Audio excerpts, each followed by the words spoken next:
அஸ்ஸலாமு அலைக்கும். எல்லாத்துக்கும் வணக்கம். வாங்க பிஸ்மில்லா. இன்றைக்கி வெள்ளை சாதம், சிக்கன் குழம்பு, அரபி ஃபுட்டு. இது வந்து சலாடு, தக்காளி, இந்த வெள்ளை கொண்டக்கடலை, கேரட்டு இதெல்லாம் போட்டு ஒரு சலாடு. அப்புறம் வந்து இங்கே ருபியான் எடுத்து வச்சுருக்கிறேன். ருபியான்னா அந்த இறால் பொரித்தது, அப்படியே முழுசாக போட்டு பொரிப்பாங்க இது.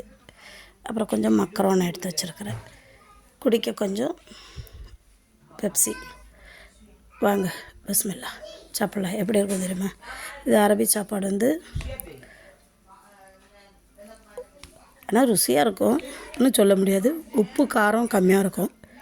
பிஸ்மில்லா சாப்பிட்டுட்டு சொல்கிறேன்.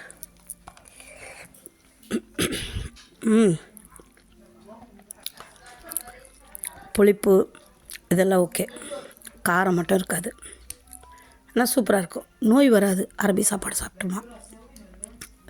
இது சிக்கனில் பாருங்கள், கத்திரிக்காய், கேரட்டு, உருளைக்கிழங்கு, வெண்டைக்காய், இது காலிஃப்ளவரு எல்லாம் போட்டு சிக்கன் கறி.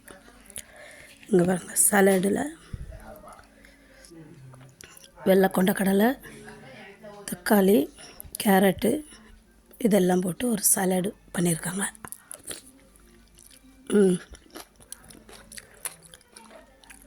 அதில் கொஞ்சம் இந்த சோம்பு கீரை, ஷிபந்துன்னுவாங்க அரபியில், அது போட்டிருக்காங்க, ஷிபந்த். அப்புறம்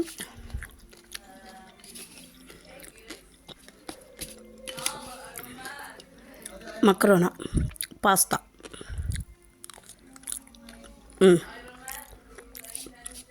இதில் சீஸு, சிக்கனு, மக்கரோனா, அவ்வளோதான். அப்புறம் அந்த சோளம் இதெல்லாம் போட்டிருக்காங்க. டேஸ்ட்டாக இருக்குது, ஓகே. இது வந்து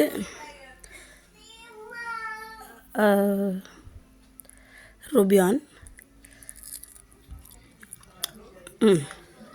எண்ணெயில் பொரிச்சது. தோலை உரிச்சிட்டு சாப்பிடணும். அப்படியே முழுசாக போடுவாங்க. சாப்பிட்றப்ப தான் நம்ம எல்லாம் க்ளீன் பண்ணிக்கணும். எப்படி இருக்கு இன்றைக்கி எங்கள் வீட்டு சாப்பாடு? வாரத்தில் ஒரு நாள் அரபி சாப்பாடு எங்கள் வீட்டில். சூப்பராக இருக்கும். பாஸ்தா செம்ம டேஸ்ட்டு. அந்த சீஸு அந்த சிக்கனுக்கும் சூப்பராக இருக்குது. கொஞ்சம் பெப்சி பெப்சி குடித்தாச்சு. பிடிச்சிருந்தா ஷேர் பண்ணுங்கள், சப்ஸ்கிரைப் பண்ணுங்கள், மறந்துடாதீங்க. மிக்சிங் சேனலை லைக் பண்ணுங்கள், கமெண்ட் பண்ணுங்கள்.